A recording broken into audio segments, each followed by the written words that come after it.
I'm Cape Joel, and this is Comic Smack, your weekly, daily, all the time, anytime comic book show where I give you your fix of everything you need to know from the world of comic books and superheroes. And on today's show, we're taking a closer look at Deadpool, issue number 20. Can a sad clown save someone from a sad fate? Well, let's jump on in together and find out, shall we? Okay then, so as the comic opens up, we're presented with an admittedly pretty familiar scene. A young woman is about to jump off a very tall building in a scene that is totally reminiscent of All-Star Superman. We soon discover that this building just so happens to be Deadpool's home and the former base of operations for the Uncanny Avengers. Wade comes out of the shadows and says, "Hey lady, you were probably hoping for a hero way more inspirational than me, but you got me." Wade is sympathetic to this poor woman's plight. After all, he more or less lost everything too, and with his life in the dumps, he certainly has nothing better to do, so he decides to pretty much hang out with this woman all night. Deadpool basically says, "Look, if you want to kill yourself, I can't stop you, but how about you have one last great night on New York on me, your friendly neighborhood Deadpool,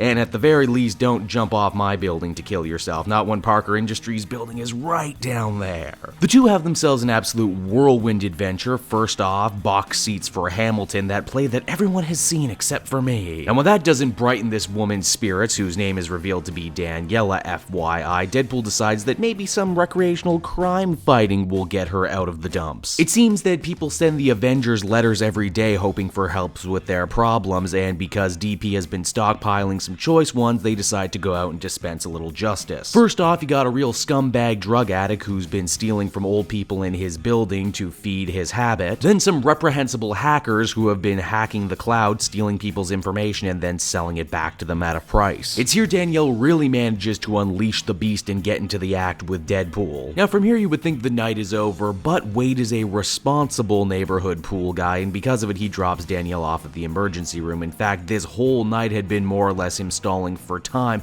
while he lined up some people to help her with her very real, very important problems. Deadpool says he isn't really qualified for much in life, and he is most certainly not qualified for this sort of thing, but he hopes that he showed Danielle a good time, and he hopes that she'll get the help she needs. In fact, as Deadpool drives away, he thinks of the perfect piece of advice, something that suits really well to his own experiences right now, and that is that life is fluid, and that as long as you keep turning corners, things will eventually work out, even if you do step in some dog crap along the way. Wah wah. Deadpool number 20 was a surprisingly effective, surprisingly moving, surprisingly powerful piece of superhero fiction. In fact, the last little bit of this comic is a letter from Jerry Duggan talking about why he wanted to tell a Deadpool story about suicide and why he thought a sad clown might actually be able to help people with their problems. In fact, I think it's adding this level of depth, maturity, and complexity to Deadpool as a character that really showcases why Jerry Duggan is the definitive writer on this character for this generation. I mean, plenty of people have put their lol random stamp on Deadpool, and that's all well and good, but the fact that you can go a step further with the character and make him meaningful and not just funny, that speaks volumes to me. Also, hey, this is a one and done comic, something that is a real unicorn in this day and age. It's not even like one of those on a very special episode of Deadpool's, it's just a story the guy wanted to tell, and one that I think worked out really well. Overall, I would give this one a 10. This is damn good. In fact, this is the kind of story that I would show to someone who says they don't like Deadpool. And honestly, I don't think he can ask for higher praise than that. Hey everyone, thanks so much for watching my newest video. I hope you enjoyed it, and while you're here, why not check out another video I have on offer? Or maybe if you're feeling in a supportive mood, you want to like or subscribe. And if you want to support the creation of more videos just like this one, then please by all means check out the Cape Joel Patreon. A little bit goes a very long way, and I will see you all next time.